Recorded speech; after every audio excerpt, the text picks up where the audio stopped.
Hello everybody, welcome back to Balatro. Today we have a very special episode because I am joined by the one and only solo developer of the game, Local Thunk. Local, how are you doing today? I'm doing pretty well. I'm excited to see you play in person. In person from 3,000-ish miles away. From afar. From Live. afar. So I am currently on my unlock all profile because there'll be far more interesting things to see there rather than a file that's had about 4 runs done in it. Would you recommend any particular deck that we should explore today, or just go for yellow deck so we have more money to find more interesting things? Let me think. Yellow deck's probably good for a general. Just for an introduction, and then if we get through this quickly, we can find something spicier. Yeah. All right, and we will stick to the base white difficulty today because I don't need more complications than we already have. So for those at home watching, we are currently recording this on February 16th, so we are 4 days out from the game coming out into 1.0. How much stuff on your end do you need to do before you can kind of go, it's done, or is it just a never-ending process at this point? Yeah, it's not going to be done after the 20th. So there's some stuff I need to do for release still. It's looking better and better by the hour though, so I'm really excited for the 20th. I hope it'll go well. I think it will. But I've got a lot of plans for things I want to add after 1.0 as well, so I don't think I'm going to take too much of a break. And obviously there's going to be a bunch of bugs and stuff I'll need to address once a bunch of people have their hands on it. So yeah, and I can only imagine the workflow from trying to update, like the Steam version's fine, you just push something out to Steam, but the game's releasing on 3 different consoles as well. Yeah, that process, I wish it was like Steam. Because it takes, maybe a week or potentially more depending on the type of patch. Yeah, I guess the problem then is that just everybody playing the game is one slightly different versions, as one patch is faster than the other. That's true, but I think, our QA people have done a really good job of figuring out what needs to change with numbers and balance and card effects that don't work and card effects that there should be. And all of those changes should be the same, so it'll mostly be minor tweaks. So not a big difference between versions. Well, I'm glad everybody enjoying the game, particularly lots of love for the release on the Switch so that people can go out and play it out in the world on flights and bus journeys and trains and visits and all of that stuff. Yeah. There's a lot of technical considerations for the consoles as well. It's harder to develop for them. I did see somebody asking over on the Balatro subreddit, is the Switch going to have touchscreen support, or will it just be on the Joy-Cons? It should have touchscreen, yeah. Same as PC and anything that has a touchscreen that can play it. So, well, that person will be very grateful, I'm sure. Right, here, do you make 2 more queens with Cryptid, or do you just take 3 enhanced cards with Familiar, considering we have Pareidolia at the moment? I would lean toward, well, it depends what type of build you're trying to go for. Flushes, I do Sigil. I would lean towards Cryptid, personally. You want to get those flush 5s going later? Yeah. Alright, we'll take the Cryptid. Was it an entire coincidence that, if we just hop into the collection very quickly, between the 22 tarots, 12 planet cards, and 18 spectral cards, there are 52 consumables and a 52 card playing card deck? Just a coincidence, I assume? I didn't even know that. That's perfect. There's some mechanic there where each card of the deck is assigned to be a consumable and you can convert one to the other and back and forth, but we're not here to design that today. I'll add it to the suggestion pile. I can only imagine how long that list is. Yeah. On the Discord, it's I try and keep up with it, but there's a lot to go through. People are super excited about it, so Yeah, I can only imagine. And the thing that I see so often is that the same ideas will kind of keep appearing, which means obviously they're incredibly popular ideas, but then that's just extra workload to go, we've had this idea before, clearly it's popular, but I don't need to see 8 different posts with the exact same suggestion. Yeah, I think that speaks to kind of the core original design of this game. The main idea, I feel like I kind of lucked into it, where it has so much breadth for the design space that it almost designs itself a bit. So that's, I think, why you see so many people coming up with similar ideas for things. It's because it's like a design space that's really fun and easy to explore. So, I mean, and even if people don't know poker, because like it's not even that this is a Texas Hold'em game, it's just that with the hand ranking chart of any major poker game, whether that's stud or draw or anything like that, even if somebody isn't a poker player, everybody knows what a 52 deck of cards looks like.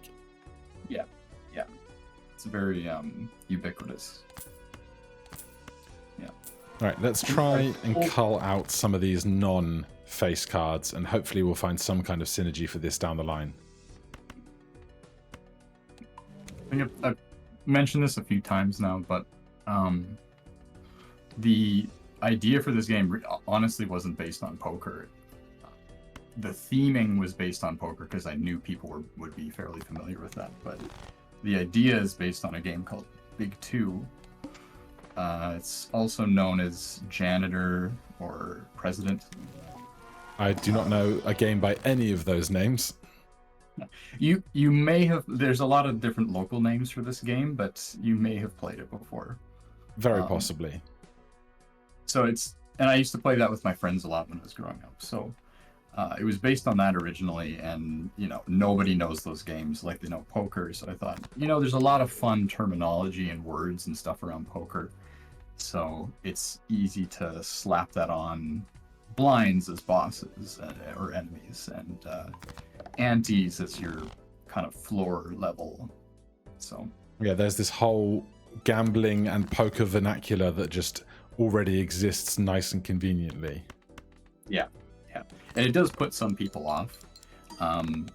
The same way that, like, not that Slay the Spire is a bad game at all. It's not. It's very well designed, but the same way that the fantasy gamer themes of Slay the Spire might put people off from that, it's also used to help onboard people because it's something that you might be familiar with. But if you're not familiar with it, it could be a negative. So there's benefits and drawbacks to theming like that. With poker, I think people are fairly familiar with poker, but it also has the baggage of it being a gambling game. Yeah, because I keep seeing this described as it's a poker-themed roguelike, not a poker game roguelike. Mm-hmm. Yeah, like there's a lot of people that call this a gambling roguelike, I notice, and it doesn't really bother me all that much, but it's not. Like, it doesn't fit any of the definitions of gambling. Like, you're not staking a bet to earn more or lose everything, and you're not using any real money. So it has RNG elements like any game does, but there's no kind of personal risk to losing. It's just, oh, you've lost a roguelike, you start again. That's the same in any roguelike. Yeah. Right, I guess we want to get rid of the smaller cards on the right here, given that we're working towards a excess of face cards. Okay, so we've got 3 aces on the left. That's a good start. You got a pretty wide gap for those 2 face down cards in the middle, though. Oh yeah, this is Queen through 4, which is most of the deck. Yeah. But it's probably easier if we just ditch all of this. Alright, so we got quads. Nice. But we don't know how many aces we have remaining because numbers may be lower due to the 9 cards drawn face down. Nice. So many little quality of life features that have been added since I first played the game in June, July of 2023. It's like back when I was playing the summer playtest, there were so many calls in the comments for why isn't this game just out already? Why aren't they doing early access? Why can't I just play this now? And I wish I could go back to all of those people and be like, look what we get to enjoy now because we waited then. You're right. It needed more time. mainly for the quality of life things, which were, you know, for me, kind of hard to identify.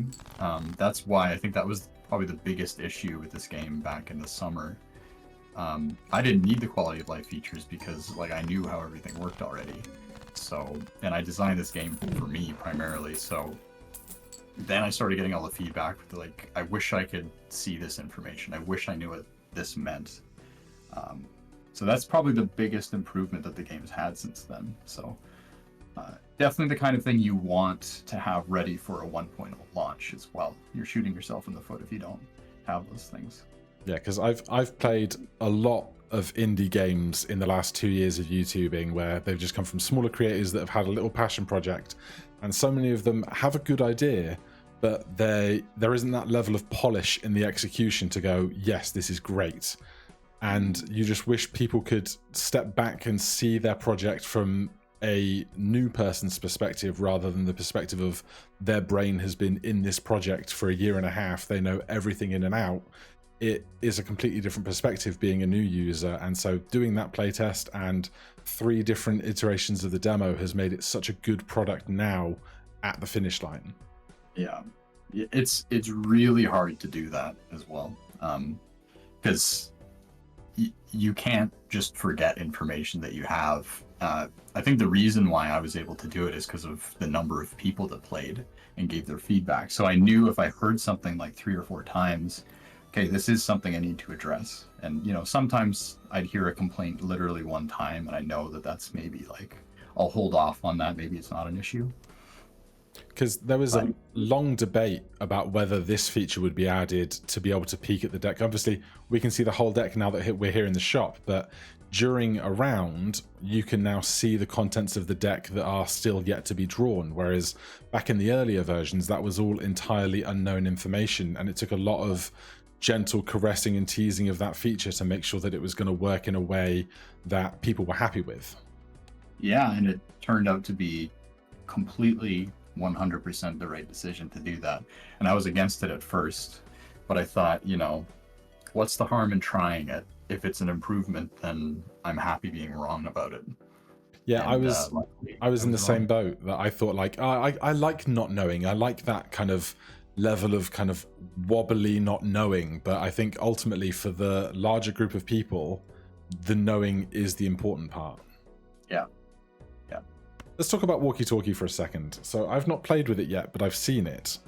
It says each played 10 or 4 gives plus 10 chips and plus 4 malt when scored. Does that mean that a 10 gives 10 chips and 4 malt and a 4 gives 10 chips and 4 malt, not that those 2 numbers are individual to one another? They each get both. Nice. Okay, let's grab a walkie-talkie then. We'll jump into the next round before I just keep talking to the point that we're not playing a video game anymore. And the tag system had a massive overhaul between, I don't know if it was like 9.2 and 9.3 or 8.8 and 9.2, but there was a huge overhaul where we removed, or I say we, like I own any part of this project. You were part of it, for sure you were. There's a very vocal part of the community that you were a part of that led me to realize that that was a very poorly designed system originally and that it needed a big update. So yeah, so a lot of people took umbrage with there were so many tags that were kind of 1 in 5 chance for the shop to populate a negative card or a 1 in 3 chance to populate a foil card, and because so many of those resulted in a failure and nothing changing, it completely negated the value of skipping the opportunity cost of not getting a shop, not getting the rewards from the blind you were about to face. And there was a huge long discussion over in the Discord about how to make that system better, and it's done it so much for the better. Yeah, I think in general it is. There's still one, I think, fairly minor issue with it, which is it's made negatives too common now. The whole idea behind the negatives is that like you maybe get 1 or 2 over the course of a run, if you're lucky. Yeah. And that has kind of made it into a way to force yourself to have negative cards. So I don't like the idea of having like a ton of negatives in a fairly common type of build, because it takes away, I think, the primary constraint of this game is how many jokers you have, and if you take away that constraint, you're not really playing the game anymore. You're just trying to get more equals better, not like think about what equals better. Yeah, so rather than being a volume game, you want it to be a strategy game. Yes, exactly. Like a puzzle more than a collect resources type thing. Here's a great comment that I have seen hundreds of times in the last year. What does blank voucher do? It does nothing? Does nothing. Good. Glad that was glad that we figured that one out. So obviously there's 150 Joker card arts, or 149 if you concede that Wii Joker is just Joker made smaller. Which one do you think you spent the most time refining an individual piece of art? Oh wow. 100% it was the baseball card. I had the idea for baseball card probably, like, definitely before I went public with this game. Within the first 30 Jokers that I created in my own time, that was an idea that I always had, and I tried and failed many, many times to draw this properly. So it was just so hard to do kind of a not wonky looking photorealistic person at this resolution. It still is kind of wonky. Its face is a little weird, but I'm happy with how it turned out. I think it's mostly a joke. This card is just like a silly, this guy is number 11 on the, the Jokers, and his name's Jim Joker. What's the significance of number 11? It's easy to write on a shirt. Oh, okay. I thought you were going to tell me there's only 10 members on a baseball team or something. I don't know. 9, maybe? I have no idea. No clue. I saw one baseball game once in Washington, D.C. The Washington Nationals played, but I could not tell you anything about baseball. I'm coming to the slow realization that earlier on I used a strength card to turn 2 of my 10s into jacks, which makes walkie-talkie a far less useful prospect today. I was distracting you. And it's an incredibly welcome distraction. Can I have some more 4s? I can't, but I will take a glass jack if I have to. Let's do the spade, because we have a bunch of other jack of clubs. So, to this point, I'm curious, how many runs have you played of the full 1.0 version? I think now 4. Okay. Because I got the game, what is it now? Friday. I got the game on Tuesday evening. I was live streaming the demo. It was my big farewell to 0.9.3, and I wasn't expecting to get access to the demo until about Thursday midday, Thursday afternoon. So in the middle of my live stream, somebody from the publisher Playstack, we lost! Oh my god. This is terrible news. Alright, yeah. I got somebody from Playstack messaged me and said, hey, your email's in the mail. And I was like, what? I'm gonna have to stop this live stream and go and investigate. So that was a hoot. So then I got to spend the Wednesday, I had my annual review at work. And I was like, I don't want to be doing an annual review. I want to be playing video games. Well.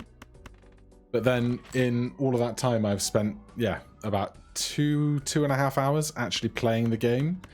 And about 20 hours editing music videos and tutorials and making Sporkle quizzes and all other kinds of shenanigans. You're not using your key time wisely.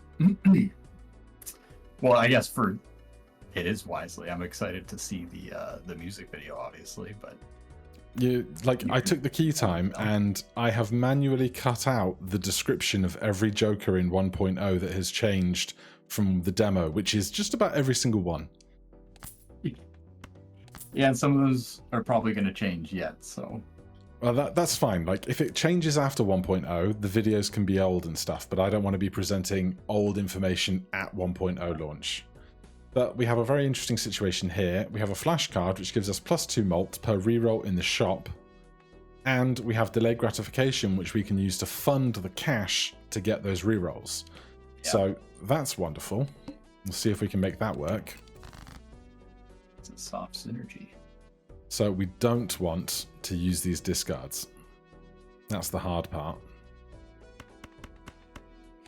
So did you unlock all immediately? I guess you must have if you were checking all the Joker descriptions. But yeah, so I had a regular save on file 1 and an unlock all on file 3 because at this point it will have been published, but I have created a Pokemon Poke-Rap parody with the 150 Balatro Jokers instead of the 150 Pokemon.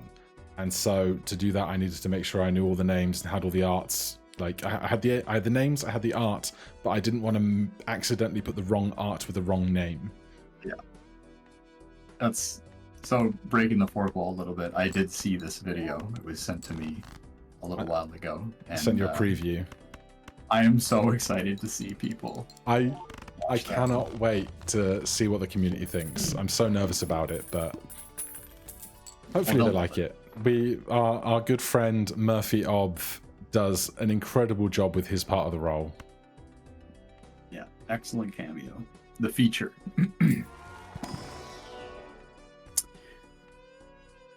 You told me that you made the ice cream art on an incredibly hot day.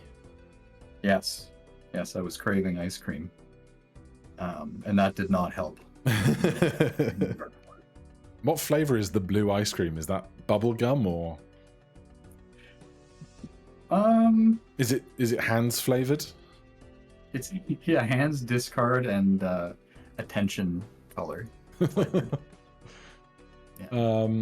I will take ice cream for this early game. Makes life easier. We also have another soft synergy in Drunkard. Drunkard gives us +1 discard, which is $2 extra from delayed gratification, provided we don't screw anything up. Yeah.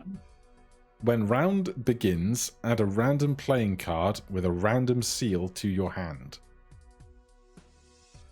I mean, currently we're not wedded to any rank of card like we were last time, so why not try out Certificate? Certificate, one that has had an immense change from what its effect previously used to be. Yeah, the previous effect was it swaps the number for chips and malt, and when you actually use it, it's just horrible to figure out. Like, why? When would you use this? Like, what order should I play my cards in? Yeah, it was not good. So I'm glad I changed to something that's completely different. Was it kind of a partial inspiration for the plasma deck? Well, that actually did play into it a little bit. The plasma deck, I guess for those that don't know that are watching, is that it balances your chips and malt. So if you have 100 chips and 2 malt, it will balance it to be 51 chips and 51 malt. So I did have the plasma deck done before I changed the effect of Certificate, and that one I was like, this doesn't even make any sense for the plasma deck, and it's, I don't know, it was overlapping ideas that I think were a little bit too complicated. So well, I took the plasma deck out for a run earlier today, and that is a lot of fun. Yeah, that one, it's funny, it's probably the most unique deck in the game now. Oh, you've got some money synergy going on here. Yeah, but my problem is that as much as I'm making money with delayed gratification, which can turn into multiplier on bootstraps, I want to be spending money on rerolls if I'm going to juice up flashcard. And flashcard already has 50 chips associated with it, which is not insignificant. Well, every $5 you get 2 multiplier for each, basically. But you can stack it easier with bootstraps because the reroll cost increases, but you don't have the +50 chips, so. They're similar cards, kind of. Or we just get rid of ice cream because ice cream is going to melt eventually anyway. Or we go, thank you ever so much for the 4 of spades, goodbye certificate. Let's go with that. Big money. Big money, no whammies. No whammies. But yeah, Plasma Deck was kind of a stupid idea, I thought, to begin with, because it's like, oh, this is just going to be the same thing every single run. But then after playing a few runs and some of my testers playing some runs with it, turns out there actually is a lot of run variability in what you can do in an interesting enough way that it warrants an entire deck by itself. So I think people will really like the Plasma Deck in general. I think it just gives such a different weight to working with the big chip jokers rather than having some chip and some malt. I basically just ignored malt completely and had things that were giving me, like, I took Stuntman and it was incredible. Yeah, it's really good for chip things. It's even better if you stack a bunch of X malt, because you can get your malt number a lot bigger than your chips number if you have the right jokers. So I think that's going to be like the high score meta, is tons of X malt on Plasma Deck.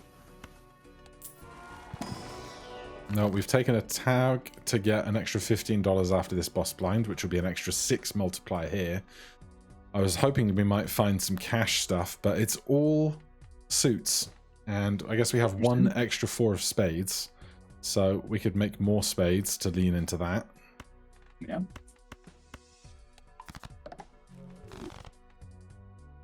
So in the process of developing the game, what do you think, outside of like the actual game making process itself, how big of an influence has been having like a Discord with 10,000 members and PlayStack doing incredible things with Twitch tournaments and all of the other stuff, like the fan art, everything else that's been happening outside of the actual game's development? How has that all been for you? I'm kind of a private person in general, so I wasn't really seeking out a lot of these things. I made a Discord more for the community development ideas, like lots of feedback. I think it was really important for the game.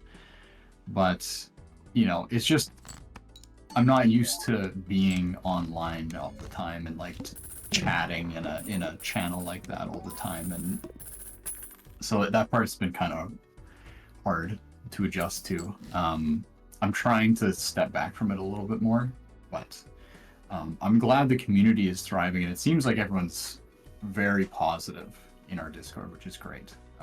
Yeah, we've had incredibly few bad apples out of the 11,500 that are hanging out there now, which is wonderful. Yeah, so parts of it have been good, but honestly, it's earlier on in the Discord when it was kind of more of a headache.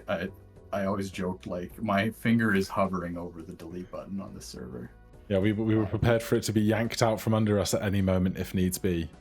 Yeah, it's just, it's better now for sure, but it wasn't the reason why I ever wanted to make this game, is for it to be, a whole bunch of new social interaction that I need to do. It was just, I wanted to make the game because it's fun. Well, you can get over the finish line and kind of get 6 or 9 months out, make sure everything's working, add a few bits of here or there, and then just go silent for like 2 years and then come back with a new project. Well, I do plan on supporting this project for a while, like longer than that. But I do also think, like, next time I make a game, I know a lot of the pitfalls now and what to avoid, so I do think it would be fun to just go quiet for like 3 years and come out with a complete game in the end. Yeah. Just shadow drop it. Yeah. Although I guess you need... I kind of did that with this game, honestly. It was like a year and a half and I was in the dark, so... Yeah, and I guess the problem for a lot of indie developers is that if you want to be kind of a financially successful indie developer to do it full time, there has to be some level of kind of the social media and the publisher and all of those little other bits of the web that you have to do if you want to succeed. Definitely, yeah. Right, that's the thing I think most indies struggle with, is they're not used to the PR side of things. And that's definitely something that I did a really poor job of at the beginning. I wasn't sending it out to people. I wasn't advertising it in a very effective way. I think I got really lucky at the beginning that it got into the hands of, you know, yourself and YouTubers and Twitch streamers. And that was kind of my marketing, and it kicked off by itself. But I'm very privileged. I'm not going to say that that's like, oh, just make a good game and it'll all happen for you, because that's survivorship bias, and I think there is a lot of luck involved with things like that. So yeah, but I certainly think that, like, as I said, I've played a lot of games in the last 2 years, and making a good game from the get-go is like not a self-fulfilling prophecy, but it gives you kind of that first piece of momentum, rather than making a very so-so game and going, please play my so-so game, I want my so-so game to be successful. Making a great game and going, hey, I made this thing, if you enjoy it, please tell people that you enjoyed it, and then everything just kind of snowballs from there. Yeah. We have Chaos the Clown here. Chaos the Clown gives 1 free reroll per shop, which is like giving you $5 every time you enter the shop. Yeah. But we also get 2 malt for flashcard every time we reroll in the shop. So that's 2 free malt every time we visit the shop. Yeah. What do we get rid of? Is it time for ice cream to go? Are you planning on spending the money? Because if you aren't planning on holding a bunch of money, then it's, I would guess, bootstraps. Because ice cream is going to be good for a little while yet, but I could also see an argument for ice cream being not long for this world, because you have your plus 50 chips on flashcard anyway. Yeah, with the 50 chips here, and because like bootstraps now is what, plus 32? No, like 10. 50 bucks is 10. It's plus 16, not 32, but still, plus 16 is pretty big. I'm going to drop Drunkard. Because we got seed money, we're already getting our maximum interest every round, so I don't think we need the extra 2 from delayed gratification. We take our free reroll. Why couldn't we just have 8 Joker slots instead of 5? Because everything's so delicious. Goodbye ice cream. Hello spicy ramen. Oh, the tooth's going to take all my money. How dare you do that to me? I'm sorry. I forgive you. Yeah, the bosses were another thing that I think took a lot of iterating, like the quality of life things and the skip tags. And I think they're still going to make people frustrated, some of the bosses, but personally, I really like where all the bosses are at right now. You need to pay attention to them. You can't just brute force your way through them. I never wanted it to just be a brute force. I wanted it to be like you need to be engaged in what the boss is and plan around it. So yeah, I think especially with like there's lots of little things that you can do. Like if you go into your game speed and set that to be much slower, when you take an Empress card, if you have a face down card that you need to know what it is for a straight or for a 3 of a kind or something, the card will mechanically turn over while the effect is applied and then turn back over again. And as I understand it, that wasn't an intended consequence of using Empress on a face down card, but it was just kind of a happy accident. Yeah, it was a happy accident, and I leaned into it because if you look at your deck after you do that, it actually reveals the card that you flipped over as well. Ah. As being played, or, it's not currently in your deck anymore. Yeah. Because I thought, if people can identify that information, then I may as well identify it for them in the summary view as well.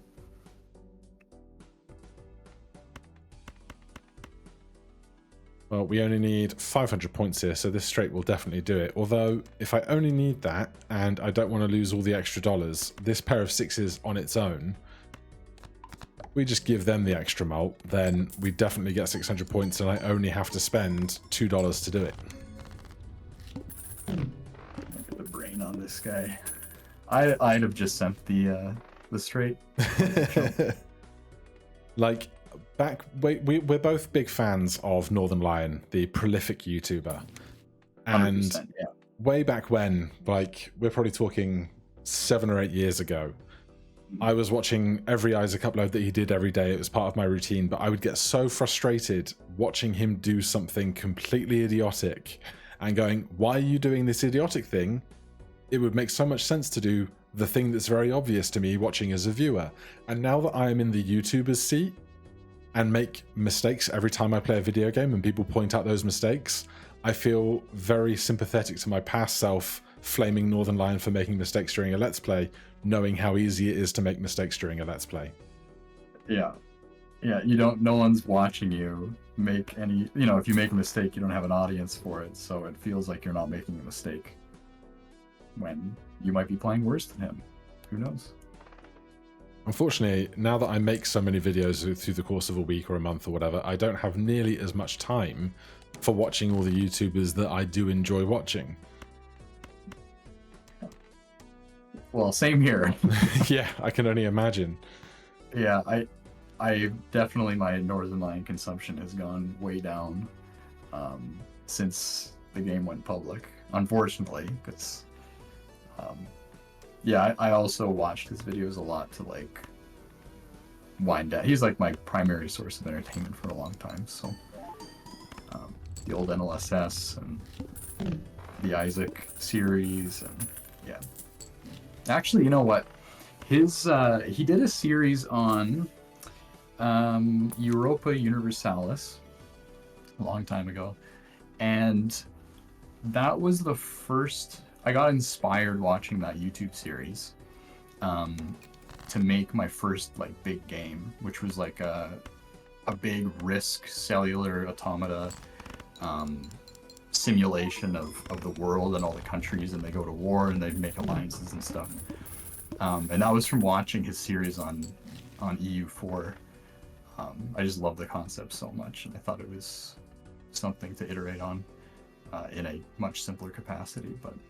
And that's kind of what kicked off me wanting to get into like bigger games like this. So. And then it all comes full circle, because I've seen various people on Twitter and Discord and Reddit going, hey, I played Balatro and it has inspired me to start making this other project.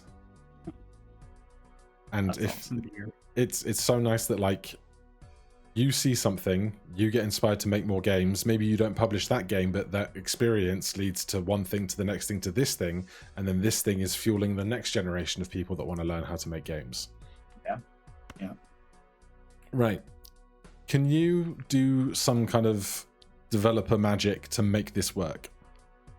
I can try. Let's see if it works. Our survey says standard. Like, yeah, I didn't get the PayPal from you though, so. Oh, sorry about that. Didn't go through.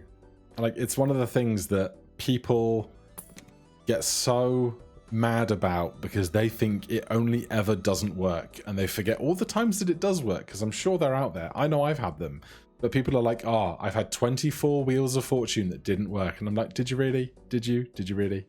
Yeah, it's because your people's brains are not. It's really hard to intuit probabilities, especially when you have an emotional attachment to the outcomes. So the emotional attachment you have to the positive outcome is less strong than the one that you have to the negative outcome, I think, which is why people remember the negative outcomes more than they do the positive ones. So it makes sense. It's also kind of a weak part of the game where it's something called output randomness, where the player does an action and then the random event occurs instead of input randomness, which is like drawing cards to your hand, where the random event occurs and then you get to play around with the output of that random event. So, but I think in the grand scheme of things, it's like a totally valid use, because the 22 arcana are fixed. To go, oh, where am I going to put a random element into this game, this gambling themed game? Oh, the Wheel of Fortune is the obvious place to do that. And I don't think anybody can be too mad that their Wheel of Fortune spins don't win as much as they might like. Yeah. Yeah, it did get a buff from the last demo as well, but I'm keeping it the way it is. I like it the way it is, even if it's not ideal for most people. But I'm a big fan of it. Especially, I remember some edition of the game in the last year and a half. I've played so much of it, or no, not year and a half, half a year. There was some occasion where I had oops or sixes, and just Wheel of Fortune was just popping off every time, and it was the most magical moment in the history of the world. And to have those little the occasions where you get to build these little engines for yourself is so much fun. Yeah. It's a shame that oops all sixes is not quite as good anymore, because I've gotten rid of a lot of the random 1 in X chances. But when you do get something working, like if you have a lucky card build and you have like 2 oops all sixes, I think it's a great time. It's one of my favorite cards, like enabler cards for the wacky things it can do. So right now, between what I was just doing and coming to do this with you, I'm currently editing a video that is all about 7 combos that I really can't wait to see pulled off in the 1.0 game. And one of those is oops all sixes and Space Joker. Because that's going to go so bonkers with like high cards and burglar, and just watching high card get to level 25 or something. Yeah, that's a good one. There aren't very many specific cards that I was like, oh, this is designed around this one particular type of run. So that does seem like an interesting combination where you'd have a pretty unique run from it. But, you know, it's oops all sixes is useful in other situations as well. So. Oh, for sure. I was just like, I'd looked through the collection and I'd go, okay, here's the list of all the places that oops all sixes will work. Where will it most amuse me when it really pops off? Yeah. For sure. Right, show me some diamonds, game. Who needs diamonds? There is a little bit of anti-synergy with it too. Like, I don't know if you've taken a look at any of the challenge runs yet, but the fragile, I think it's called fragile challenge, with all the glass cards, and you have 2 eternal oops all sixes. So it breaks every single card that you play. So there's some interesting give and take with that card as well. Yeah, especially there's the one of the bosses that gives 1 in 7 chance of drawing a card face down gets doubled to 2 in 7, which is just that little bit more frustrating, but those are the sacrifices that you make. That's right. Right, I want to use this Hanged Man just to get it out of my pool before I can use Emperor. But I don't know what I should be getting rid of. The current demo that's just ended has been so focused on using 2, 3, 4, 5 to make hack really, really good. I feel like I can't get rid of these small cards, even though the odds are we're not going to see hack in a pool of 150 jokers. Yeah, and it's harder to build around specific jokers at all, so it's too risky to make a build hoping that something will show up compared to the demo. Yeah. You got a lot of spades though, right? Or is that the last run? Right now we're fairly middling. Couple more spades, but nothing worth shouting about. We can make 3 more spades though. And then we'll make something gold just for the sake of gold. Yeah. And then we would be remiss if we didn't at least try to find our 1 in 4 chance. It will be ramen, because ramen will get eaten, and that will be the one that gets the really cool addition. Yeah, there you go. Yeah, that's what I made it do that. So yeah, because I didn't PayPal you enough money. Right, and this is what you wanted. This is what you said. Unless you... The game knows. So this is the negative tag that we were discussing earlier, how you said that the game currently has a few too many ways to make negative cards appear, and the negative tag is one of those, because it just guarantees that there's going to be a joker that you can add to your repertoire, and so long as it doesn't entirely break whatever build you've got, you're just getting more power rather than strategically selected power. Yeah, this is really the only way now that you can reliably get negative jokers. I made it harder to get, like, you can't get copies of negatives anymore, which was the biggest problem because you could kind of go infinite a little too easily that way. Oh, what's this? Oh, Raffle. spades. We've been working with the spades. That works for us. This is gold, isn't? Oh no, this is Wheel of Fortune. Oh, okay. We'll hold on to that for later. We'll take our free reroll. Ceremonial Dagger got a buff to be double the sell value, which just becomes the buy value, but I guess the buy value can't be as easily referenced by the player when they're looking at a joker, and it's half a number and then the rounding happens on $half. Exactly. So it could be that it's worth $7, but the sell value is $3. So it would be confusing to say buy value when there's no way that you could tell if it's $6 or $7. So double the sell, I think, is a lot more clear in what it does. Absolutely. So we want to save these spades. Get our extra 20 mult out of a flush over here. There you go. And so the foil has buffed from 30 chips to 50 chips. Yes. It has. I think 30 didn't really move the needle very much, so. And were you just kind of like, I just want a very simple joker, I don't want to spend 3 months drawing a joker, so you picked red card? If you look closely at that joker, there's a lot of detail on that one.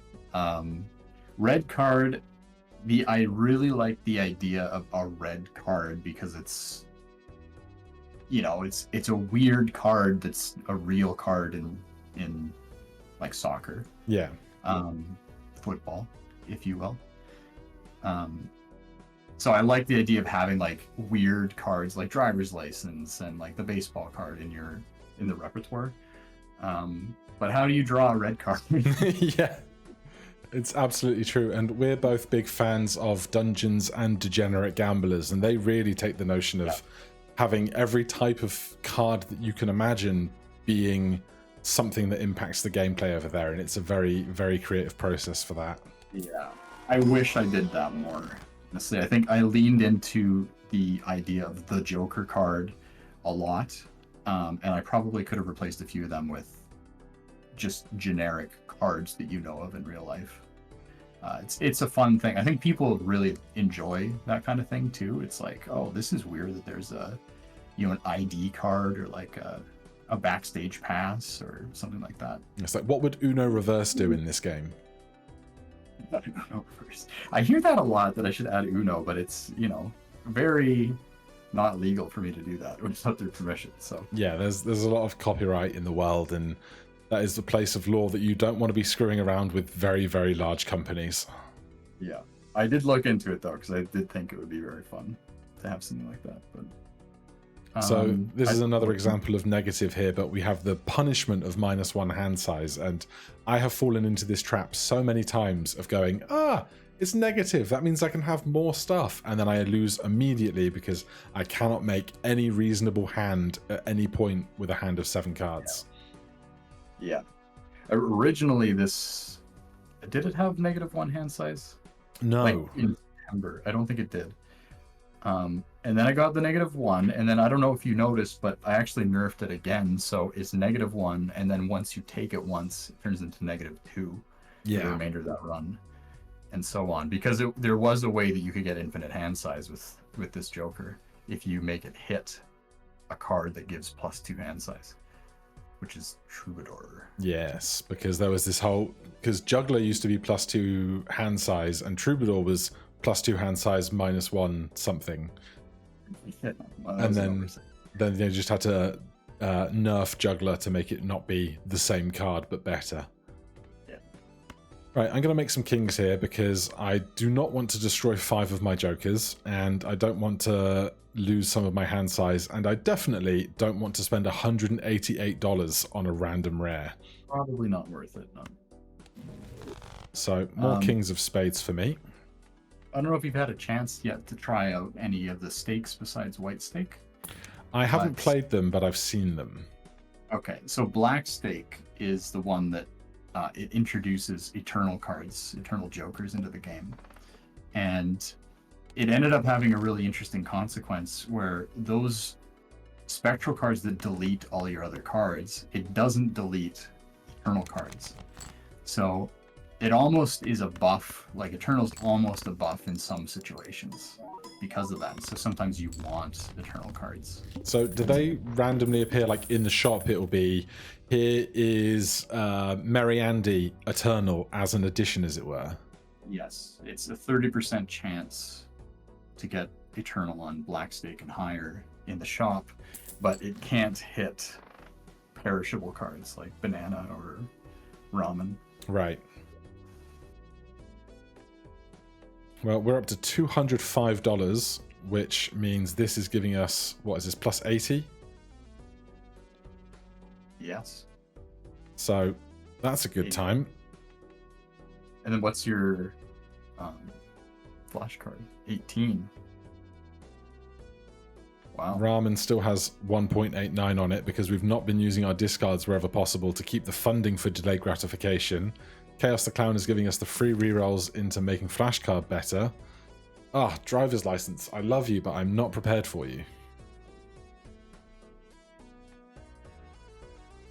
I'm going to take a Lover's card because the wild card from Lovers will proc the Wrathful even if the card is not a spade. Of course, Local knows this, but for the viewers at home. I did. All club cards are debuffed. This has been like another area where some players have a little bit confusion of what does debuff do and what does it not do. Yeah, some of these things I don't explain perfectly because something like debuffing a card I think has a lot of caveats and special considerations for what players actually are thinking of. So I tried to make it have the most intuitive effect, debuffing. So you can still make poker hands with it, but you can't use it for any Joker effects or any of the card effects. And I think a lot of these things, obviously, I've probably got a lot more hours in a lot more versions of the development of the game than anybody who's coming to the game new this week. But I think a lot of people need to be more prepared to experiment and see what does work and what doesn't work than being put off by something not working the first time. Mm-hmm. Yeah, I think that idea has kind of worked against Lucky Card and Wild Card because it kind of screws you sometimes. And there are a lot of emergent strategies around Wild Card for sure, some emergent strategies around Lucky Card that people just can't interact with if they don't take that card anymore. So Wild Card's honestly one of my favorite. If I had to pick a enhancement for a playing card, Wild Card is definitely in the top, like 2 or 3 for me.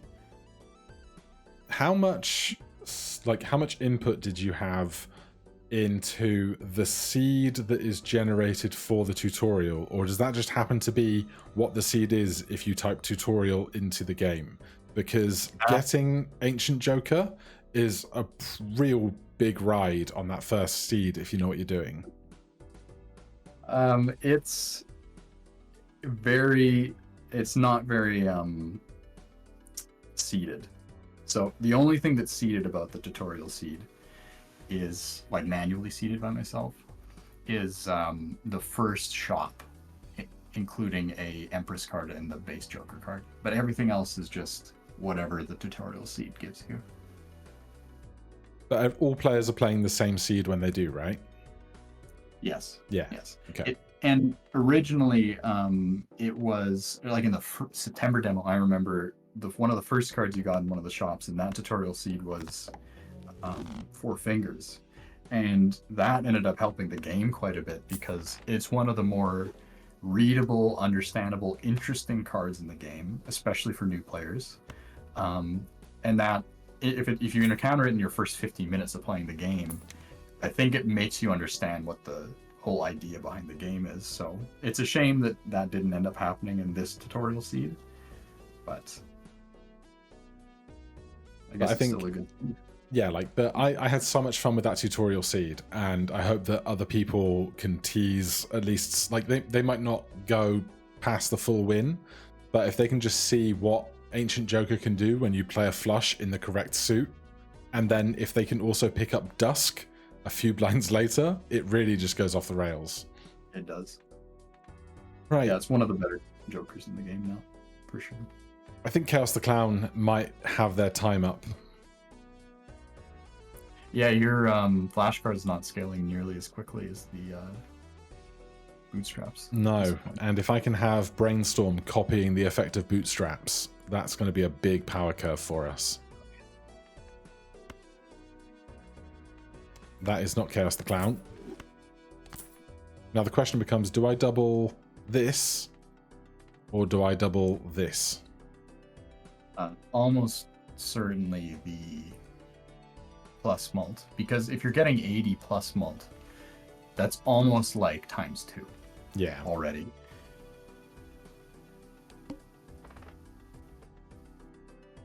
Play only one hand. That's going to be a hoot. There's a run killer right there. The number of times people have it's play only one hand type this round, and then they accidentally play high card or a straight flush, and they go, "Oh, I can't win with high card. Oh, I can't play another straight flush ever again." Yeah, that's Balatro, baby. Yes. I want spades and I have none, but I have a bunch of 4s, so that'll be fine. I think this is a winner. I think you're gonna... We might get there. I haven't seen all of the new final bosses yet. Like, I've seen them in the collection, but I haven't gone up against them yet. Yeah, I think Cerulean Bell is probably the toughest one. But what's the purple one? Violet Vessels also, which I think you've played against that in previous versions of the game. Is that giant blind? Very large blind, yeah. The VLB. Yes, a VLB. So that one is tough for, obvious reasons, and Cerulean Bell, but I think the rest are doable. They're manageable. I think the reason why they're final bosses is more that they're wacky and interesting compared to the other bosses. They do stuff with your jokers, so it's a little different flavor. My new favorite. Sorry, I cut you off. No, go ahead. My new favorite is. It's not the. Is it the Viper or something? The Serpent. The Serpent, yeah. So any time that you do anything, play a hand or discard, you always draw 3 more cards, which you go, oh, that's horrible. I play 5 cards and I only get 3 back. And you go, no, I discard 1 card and I get 3 more. Exactly. And you get a great big hand. Yeah, that actually is interesting. I didn't think about it, but that might be big high score meta as well.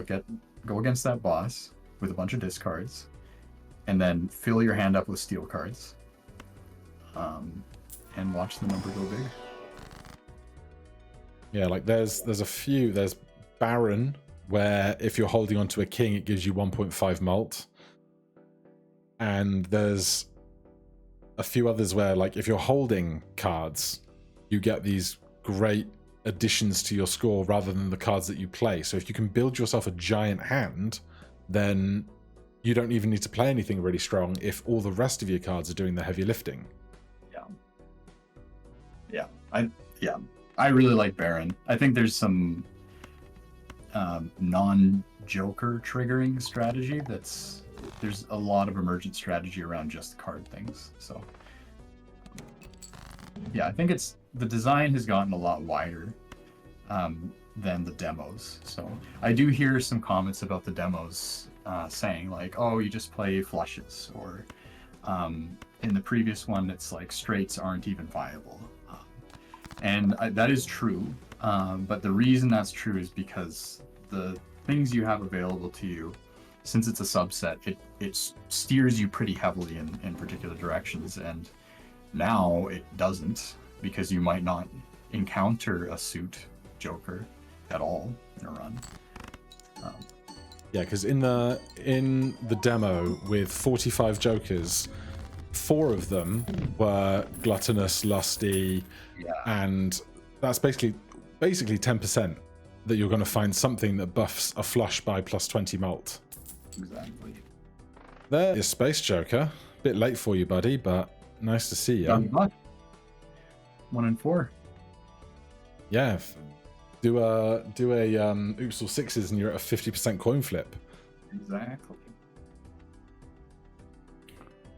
It's probably too late for if we were worrying about going infinite today, you'd probably have to take Telescope as a given, because we've now played 9 flushes, 9 high cards. We could probably finesse leveling up that flush a bunch, but I don't think we need to worry about it today.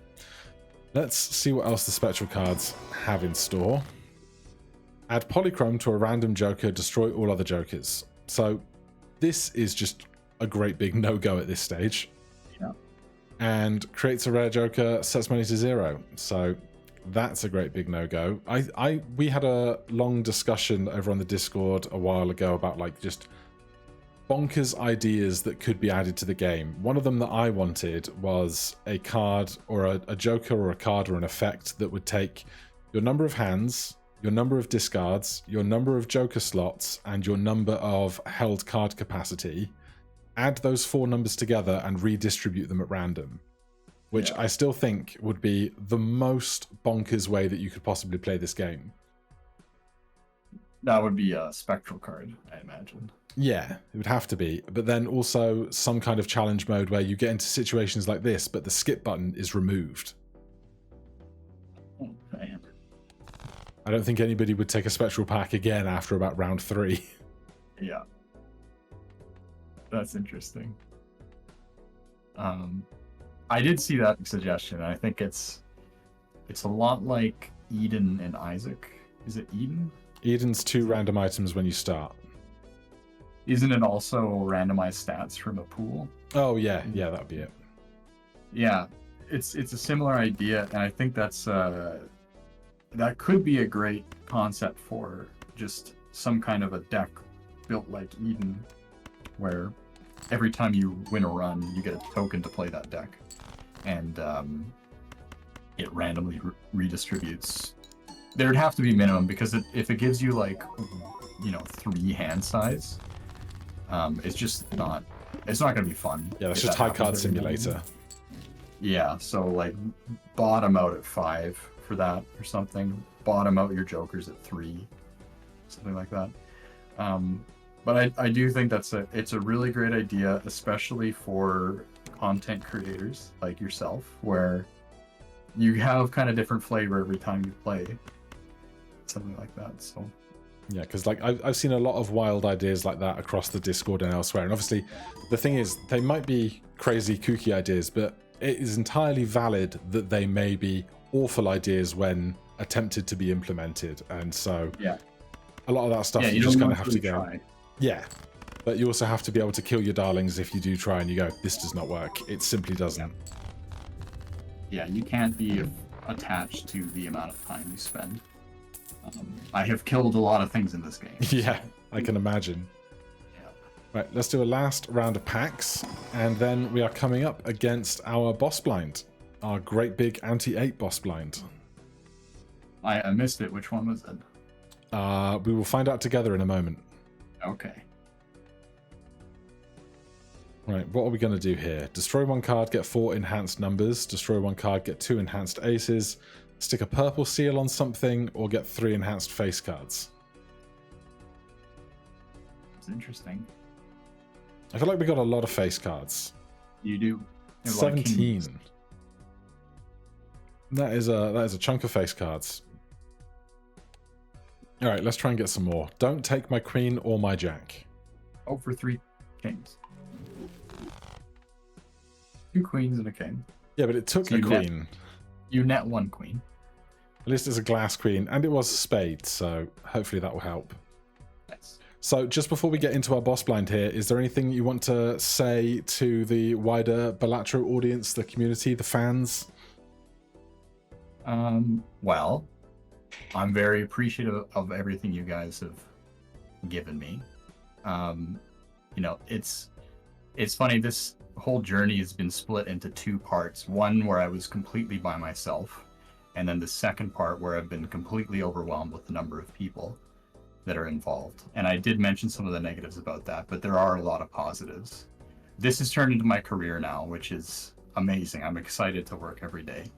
And I hopefully will be able to hold on to that feeling for as long as I keep working on this and hopefully my next game. So I have all that to, you know, I thank all the people that have played this and streamed this, like yourself, and participated in the community for me being able to do that. Yeah. Well, we can only say thank you for making this incredible game and sharing it with all of us. For me personally, like a year ago, I was hovering just over 1,000 subscribers, and I had had a little bit of success with a game we both know called Roll, and I was just kind of very slowly creeping along, and then I got into the playtest because I'm just crawling all over the internet for little projects to get in on the ground floor, and I was lucky enough to do so. And then a year later, I've gone from 1,000 subscribers to 6,000 subscribers. I'm here in the early access bit of the 1.0 release, and I've gotten to hang out with cool YouTubers and cool guys over in the Discord, and I can only say thank you for making this wonderful game and giving me the opportunity that I have equally. I'm glad it's worked out well for you. And hopefully when you release your Pokemon rap video, that'll balloon up to like 20,000 subscribers. I could only dream. Right now, we have the Crimson Heart. One random Joker disabled every hand. That'd be fun. Absolutely fine. Oh, no. Oh, dear. Right, so what we have to do is win this hand, and everything will be fine. So let's cull a bunch of the crappy cards that are not the biggest spades we have. Ramen's going to take a kicking. What are we looking for here? Something better than a... I mean, I've got 7 kings of spades. I've got 2 6s with extra mult on them. If we could ever find a flush house... You can, yeah. You've got the 2 8s already, so you just need to draw 2 kings. So let's try and do that. We're going to sacrifice some ramen value, but I'm fine with that. Yeah. Oh, okay. We've got 3 8s and 2 kings. So unless there was a queen of spades, there is. So if I could find a queen of spades, I could take the glass with me. So it's worth, I think, just trying with the last 3 discards. I think so. We do not get there. That's fine. The last thing I'm going to do is we have $293 right now. I'm going to sell these 2 cards, which gets me an extra 2 multiplier for being over the $5 boundary, which is an extra 2 multiplier on the end from Brainstorm when it goes off, plus the extra increment from the 1.77x on Ramen in the middle. Oh, you know what? The Ramen should be on the right here, shouldn't it? It should have been on the right the whole time. Neither of us noticed. I was so worried about whether it goes on the far left or not. It never occurred to me that it should be on the far right.